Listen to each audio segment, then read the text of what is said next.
পৰিবহন ডিপাৰ্টমেণ্টে আপোনালোকৰ বাবে বিশেষকৈ এটা বিশেষ বহুত ডাঙৰ অফাৰ আপোনালোকৰ বাবে আগবঢ়াইছে লগতে এটা বহুত ষ্ট্ৰিক্ট নটিছো আপোনালোকৰ বাবে আগবঢ়াইছে আজিৰ ভিডিঅ'ৰ বিষয়বস্তুটোত মই সকলোবিলাক কথা ক'ম আপোনালোকে ভিডিঅ'টো ভালকৈ চাব যদিহে আপোনাৰ গাড়ী আছে বা আপুনি গাড়ীৰ মালিক কমাৰ্চিয়েল গাড়ী হওক বা কমাৰ্চিয়েল ট্ৰেক্টৰ হওক তেনেহ'লে আপুনি ভিডিঅ'টো চাওক যদিহে আপোনাৰ হাতত DL RC আছে তেনেহ'লে আপুনি ভিডিঅ'টো ভালদৰে চাওক নমস্কাৰ অসমবাসী ৰাইজ অন্যৰ সময়ত অন্য এটি গুৰুত্বপূৰ্ণ ভিডিঅ'লৈ আপোনালোকক পুনৰবাৰ স্বাগতম আজিৰ ভিডিঅ'ৰ বিষয়বস্তু পৰিবহন ডিপাৰ্টমেণ্টৰ এটা বিশেষ অফাৰ আৰু এটা বিশেষ ষ্ট্ৰিক্ট নটিছ প্ৰথম যদি অফাৰটোৰ কথা কওঁ আপোনালোকৰ গাড়ী যোনবিলাক ফিটনেছ হয় ফিটনেছৰ ওপৰত 2 মাহৰ বাবে আপোনালোকক বহুত ডাঙৰ এটা অফাৰ দিছে মই ডিটেইলছখিনি কম্পিউটাৰ স্ক্ৰীনত আপোনালোকক দেখাম দ্বিতীয়টো হৈছে যোনবিলাক স্ক্ৰেপেড ভেহিকল হয় যোনবিলাক গাড়ী পৰিবহন ডিপাৰ্টমেণ্টৰ তাত মজুত আছে আপোনালোকৰ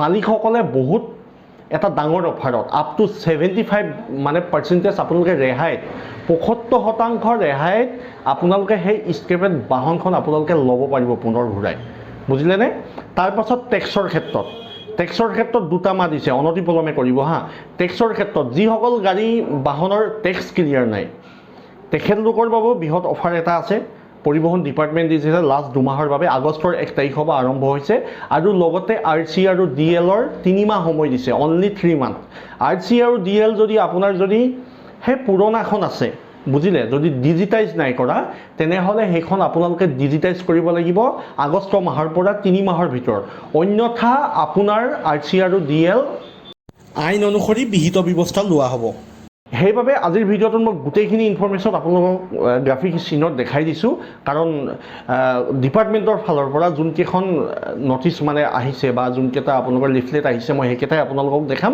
আৰু ডিটেইলছত বুজাই দিম আপোনালোকে ভিডিঅ'টো শেষলৈকে থাকক আৰু বুজি লওক যাতে আপোনালোকে প্ৰব্লেমত নপৰে আৰু ভিডিঅ'টো শ্বেয়াৰ কৰিব যদি ভাল লাগে আৰু বাকীটো জানেই কি কৰিব লাগে বাৰু বলক যাওঁ আমি কম্পিউটাৰ স্ক্ৰীন আপোনালোকে পৰিবহন ডিপাৰ্টমেণ্টৰ প্ৰথম যদি লিফলেটখন চাব যায় তেনেহ'লে ইয়াত দেখিব পৰিবহন খণ্ডত বৃহৎ সকাহ ফিটনেছ প্ৰমাণপত্ৰ বিলম্ব মাচুলৰ ক্ষেত্ৰত ব্যাপক হ্ৰাস এই এককালীন সুযোগ গ্ৰহণ কৰক কেৱল 2 মাহৰ বাবে বৈধ হা অকল 2 মাহৰ বাবে এই এককালীন আপোনালোকৰ যদি ফিটনেছ ক্লিয়াৰ নাই ধৰি লওক যিমান দিনৰ হ'লেও আপোনালোকৰ যদি ফিটনেছ ক্লিয়াৰ নাই তেনেহ'লে অনলি 2 মাহ দিছে যোন 2 মাহত আপোনালোকে 50 টকা দৈনিক যোনটো জৰিমনা আছিলে সেইটো 3 চকীয়া বাহনৰ ক্ষেত্ৰত 10 টকা কৰিলে বাণিজ্যিক ট্ৰেক্টৰৰ বাবে 15 টকা কৰিলে 4 চকীয়া বাহনৰ বাবে 20 টকা কৰিলে আৰু গধুৰ যোনবিলাক বাণিজ্যিক বাহন হয় সেইবিলাকৰ বাবে 25 টকা কৰা হৈছে বুজিলে যোনটো আগতে 50 টকা দিব লাগিছিলে আপোনালোকে ফিটনেছৰ বাবদ যোনটো জৰিমনা হয় আৰু এই কামখিনি আপোনালোকে ক'ত কৰিব পৰিবহন.gov.in ৱেবছাইটত নহ'লে নিকটৱৰ্তী আপোনাৰ যোনটো অৰুণোদয় কেন্দ্ৰ বা CAC চেণ্টাৰ আছে তাত গৈ আপোনালোকে কৰিব পাৰে লগতে আপোনালোকৰ যদি কোনো বাহন 15/10/2023 পিছত ফিটনেছ প্ৰমাণৰ অবিহনে ধৰা পৰে 15 তাৰিখ 10 মাহ 15 অক্টোবৰৰ পাছত যদি আপোনালোকৰ বাহন হ'ব যদি উইদাউট ফিটনেছ চাৰ্টিফিকেটৰ যদি ধৰা পৰে কেনেবাকৈ চেকিঙত তেনেহ'লে আপোনালোকৰ বাহনৰ কাগজপত্ৰ জব্দ কৰিব আৰু বাহনখন স্ক্ৰেপিঙত লৈ যোৱা হ'ব স্ক্ৰেপিং কৰা হ'ব বুজি পালে মানে বাহনখন পৰিবহন ডিপাৰ্টমেণ্টে লৈ ল'ব আৰু তাৰপাছত আপোনাৰ প্ৰব্লেমৰ ওপৰত প্ৰব্লেম এই কামখিনিত আপোনালোকে কি কৰিব লাগে গম পাইছে ফিটনেছৰ কাৰণে আপোনালোকে প্ৰথমতে পৰিবহন.gov.in যাব অনলাইন এপ্লাই কৰিব লাগিব বাহনৰ পথকৰ সকলোবিলাক পৰিশোধ কৰিব লাগিব যোনবিলাক প্ৰয়োজনীয় নথি সেইবিলাক আপলোড কৰিব লাগিব আৰু যোনটো পৰিবহন অফিচে আপোনাক যোনটো ডেট দিব সেই ডেটত আপুনি আপোনাৰ গাড়ীখন পৰিবহন অফিচত বা দ্বিতীয়ত আপোনালোকে শ্ব' কৰিব লাগিব বা দেখাব লাগিব ফিটনেছৰ ক্ষেত্ৰত আপোনালোকৰ গাড়ীৰ আপডেটটো ইমানেই এতিয়া নেক্সটটো চাওঁ কি আছে দ্বিতীয় আপডেট আৰু লিফলেটটো হৈছে আপোনালোকৰ MV টেক্স বা যান বাহন কৰৰ ওপৰত আৰু ইয়াতো এটা আপোনালোকক বৃহৎ সুযোগ দিয়া হৈছে এককালীন নিষ্পত্তি আঁচনি বুলি কৈছে 31/3/2023 তাৰিখলৈকে 2 বছৰতকৈ যদি অধিক সময় ধৰি কোনো কমাৰ্চিয়েল বাহনে যদি MV টেক্স পৰিশোধ কৰা নাই তেনেহ'লে তেখেতলোকৰ বাবে বা সেই গাড়ীখনৰ মালিকৰ বাবে এটা বৃহৎ সুযোগ হয় আপোনালোকে নিজৰ MV টেক্সটো ক্লিয়াৰ কৰক কিয়নো যদি আপুনি 15 আগষ্ট 2023 পৰা 15 ছেপ্টেম্বৰ 2023 ভিতৰত আপুনি যদি আপোনাৰ MV টেক্সটো পৰিশোধ কৰিব যায় তেনেহ'লে আপোনালোকে 50% ৰেহাই মূল্যত কৰিব পাৰিব আৰু যদি আপোনালোকে 16 ছেপ্টেম্বৰ 2023 পৰা 15 তাৰিখ 10 মাহ 2023 ভিতৰত যদি আপুনি পৰিশোধ কৰিব যায় এমভি টেক্সটো বা আপোনাৰ যান বাহন কৰটো, তেনেহ'লে আপোনালোকে 30% ৰেহাই মূল্যত কৰিব পাৰিব। আৰু যদি 16 অক্টোবৰৰ পৰা আপোনালোকৰ 15 নৱেম্বৰলৈকে যদি আপোনালোকে কৰিব বিচাৰে তেতিয়া আপোনালোকে 20% আপোনালোকে ৰেহাই মূল্যত আপোনালোকৰ এমভি টেক্স বা যান বাহন কৰটো দিব পাৰিব। আৰু আঁচনিখনৰ ম্যাদ হৈছে 3 মাহৰ বাবে বৈধ। 15 আগষ্টৰ পৰা এইটো ষ্টাৰ্ট হৈছে আৰু 15 নৱেম্বৰত এই আঁচনিখন আপোনালোকৰ সমাপ্ত হ'ব। সেইবাবে আপোনালোকক কৈছোঁ, পৰিবহণ ক্ষেত্ৰত বৃহৎ সুযোগ আছে, বিশেষকৈ গাড়ী কমাৰ্চিয়েল ভেহিকল মালিকসকলৰ বাবে বা সকলোৰে বাবে। আপোনালোকে এই সুবিধাখিনি গ্ৰহণ কৰক। এই আঁচনি টোকাটো চাওক আপোনালোকে। এই আঁচনি সুবিধা গ্ৰহণ কৰা বাহনৰ মালিকসকলে 15 ছেপ্টেম্বৰ 2023 কাৰ্যকৰী হৈ থকা ফিটনেছ নৱীকৰণৰ বিলম্ব মাচুল ৰেহাই আঁচনিৰ সুবিধাও গ্ৰহণ কৰিব পাৰিব, মই যোনটো আগত কৈ আহিছোঁ। আৰু এইটোৰ বাবে আপোনালোকে কি কৰিব লাগিব, নিকটৱৰ্তী অৰুণোদয় কেন্দ্ৰ যাওক, নহ'লে পৰিবহণ.gov.in যাওক। তাৰ পৰা আপোনালোকে বা নেক্সট জেন যোনটো পৰিবহণ এপ, তাৰ ভিতৰৰ পৰাও আপোনালোকে এই এমভি টেক্সটো আপোনালোকে পে' কৰিব পাৰে। কিন্তু পে' কৰোঁতে সাৱধান, ভালদৰে চাই ল'ব।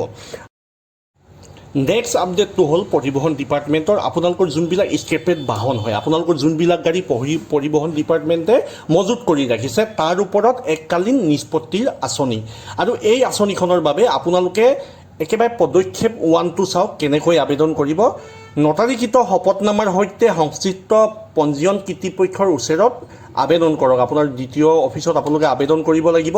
আৰু আদায় দিবলগীয়া মাচুল, যোনটো আপোনালোকে স্ক্ৰেপ কৰা বাহনখনৰ আপুনি ঘূৰাই পাবলৈ আপুনি যোনটো মাচুল আপোনালোকে দিব লাগে, তাৰ আপুনি অকল 25% আপুনি পে' কৰিলে হ'ব বা দিলেই হ'ব। বাকী 75% আপুনি লাভত থাকিব। ইয়াতে চাওক, 1 নম্বৰ পইণ্টটো চাওক আপোনালোকৰ। পঞ্জীয়ন কৰ্তৃপক্ষক অৱগত নকৰাকৈ আৰু বাহনৰ পঞ্জীয়ন প্ৰমাণপত্ৰ বাতিলকৰণ আবেদন 18 জুলাই 2022 পূৰ্বে স্ক্ৰেপ কৰা বাহনসমূহ মালিকসকলে আবেদন কৰিব পাৰিব, প্ৰথম পইণ্টটো। আৰু এইটো 1 আগষ্ট 2023 পৰা 3 মাহৰ বাবে ভেলিড হয়। আপোনালোকৰ গাড়ী যদি পৰিবহণ ডিপাৰ্টমেণ্টে লৈ থৈছে বা টানি থৈছে বা স্ক্ৰেপ কৰি থৈছে, তেনেহ'লে আপোনালোকে অনতিপলমে এই কামটো কৰক। আপোনালোকৰ বাবে এটা ভাল খবৰ, আবেদন কৰক আৰু আপোনাৰ গাড়ীখন ঘূৰাই পাওক 75% ৰেহাই মূল্যত। পৰিবহণ ডিপাৰ্টমেণ্টৰ লাষ্ট আপডেটটো হৈছে আপোনালোকৰ যোনবিলাক মেনুৱেল RC আৰু মেনুৱেল যোনখন আপোনাৰ ড্ৰাইভিং লাইচেঞ্চ, সেইকেইখন ডিজিটাইজেশ্যনৰ ওপৰত। ডিজিটেল আপোনালোকে কৰিবই লাগিব। প্ৰথম আপোনালোকে এই লিফলেটখনৰ টোকাটো পঢ়ক। নিৰ্ধাৰিত 3 মাহৰ ভিতৰত ডিজিটাইজ নকৰা মেনুৱেল কাগজ আধাৰিত অনুজ্ঞাপত্ৰ বা পঞ্জীয়ন প্ৰমাণপত্ৰ লৈ গাড়ী চলালে মটৰ পৰিবহণ আইন আৰু নিয়ম বিধান অনুসৰি ব্যৱস্থা গ্ৰহণ কৰা হ'ব। কি ব্যৱস্থা গ্ৰহণ কৰিব আপুনি নিজেই গম নাপাব। সেইটো কাৰণে আপোনাৰ হাতত যদি মেনুৱেল কোনকেইখন গম পাইছে, মই স্ক্ৰীণত দেখাই দিছোঁ। মেনুৱেল যদি RC বা DL আছে, ড্ৰাইভিং লাইচেঞ্চ আছে, তেনেহ'লে সেইখন আপোনালোকে অনতিপলমে তাক ডিজিটাইজেশ্যন কৰিবলৈ দি দিয়ক। আৰু সেই ডিজিটাইজেশ্যন আপোনালোকে ক'ৰ পৰা কৰিব মই কৈ আছোঁ, কেনেকৈ আবেদন কৰিব কৈ আছোঁ। 3 মাহৰ ভিতৰত কেতিয়াৰ পৰা, 1 আগষ্টৰ 2023 পৰা আপোনাৰ 1 নৱেম্বৰলৈকে এইকেইটা দিনৰ ভিতৰত আপোনালোকে কৰিবই লাগিব, নহ'লে আপোনালোক বিপদত পৰিব। আৰু এইটো এটা এৱাৰনেছ ভিডিঅ' হয়, সকলোৰে বাবে শ্বেয়াৰ কৰক, কাৰণ বহুতে পাহৰি যায় কিছুমান কাম কৰিবলৈ বা থাকি যায় কাম কৰিবলৈ, আজি কৰিম কালি কৰিম কৰি থাকোঁতে থাকি যায়। আবেদন কেনেকৈ কৰিব, বেকলগ ডাটা অনলাইন যোগে প্ৰবিষ্টৰ বাবে আপোনালোকে পৰিবহণ.gov.in যাব পাৰে বা আপোনালোকৰ কমন ছাৰ্ভিচ চেণ্টাৰ বা CSC বা অৰুণোদয় কেন্দ্ৰ যোনটো হয়, তাত গৈ আপোনালোকে আপলোড কৰিব লাগিব বা আবেদন কৰিব লাগিব। আবেদন কৰাৰ সময়ত আপোনালোকে যোনটো আপোনালোকৰ ৰেজিষ্টাৰিং অথৰিটি হয়, সেইটো আপোনালোকে চিলেক্ট কৰিব লাগিব। তাৰ পাছত বাহন ফৰ যোনটো ডিজিটাইজ ডাটা সাৰথি বা বাহন পৰ্টেলত উপলব্ধ কৰা হ'ব, সেইটো পৰিবহণ ডিপাৰ্টমেণ্টৰ ফালৰ পৰা। আৰু যেতিয়া উপলব্ধ হ'ব, তেতিয়াহ'লে আপোনালোকে তাৰ যোনবিলাক বাকী থকা কৰ মাচুল ইত্যাদি আপুনি সেইখিনি অনলাইন যোগে পৰিশোধ কৰিব লাগিব। আৰু তাৰ পাছত আপোনাৰ RC আৰু ডিজিটাইজ হৈ আহিব বা আপোনাৰ পৰিবহণ এপত উপলব্ধ হ'ব আৰু লগতে ডিজিলকাৰত উপলব্ধ হ'ব। গম পাইছে আপোনালোকে ডিজিটেল RC কোনখন। পৰিবহণ ডিপাৰ্টমেণ্টৰ এই বিশেষ আপডেটকেইটা প্ৰতিজন অসমৰ নাগৰিকৰ বাবে বহুত ইম্পৰ্টেণ্ট হয়। প্ৰতিজন গাড়ী চালক হওক বা অনুজ্ঞাপত্ৰ থকা ব্যক্তিৰ বাবে বহুত ইম্পৰ্টেণ্ট হয়। আপোনালোকে ভিডিঅ'টো শ্বেয়াৰ কৰিব, যাতে এইটো এৱাৰনেছ এটা ভিডিঅ' হয়, আপোনালোকে শ্বেয়াৰ কৰক, এইটোতো প্ৰব্লেম নাই, শ্বেয়াৰ কৰক, যাতে সকলোৱে পায়, সকলোৱে সময়মতে কামখিনি কৰি ল'ব পাৰে, নহ'লেতো বিপদ হ'ব। সেইবাবে আজিৰ ভিডিঅ'টো মই ইমানতে শেষ কৰিছোঁ। যদি আপোনালোকক এইবিলাক কামৰ বাবে পৰিবহণ ডিপাৰ্টমেণ্টৰ যোনবিলাক অনলাইন এপ্লিকেশ্যন হয় তাৰ ফুল ভিডিঅ' লাগে, তেনেহ'লে চেনেল ছাবস্ক্ৰাইব কৰি থওক, লগতে বেল আইকনটো দবাই থওক আৰু ভিডিঅ'টো শ্বেয়াৰ কৰক আৰু এটা কমেণ্ট কৰিবলৈ নাপাহৰিব, যাতে মই নেক্সট ভিডিঅ' আপোনালোকৰ বাবে ভালকৈ দিব পাৰোঁ। বাৰু আজিৰ ভিডিঅ'টো ইমানেই, আজিলৈ আহোঁ। ধন্যবাদ। জয় আই অসম।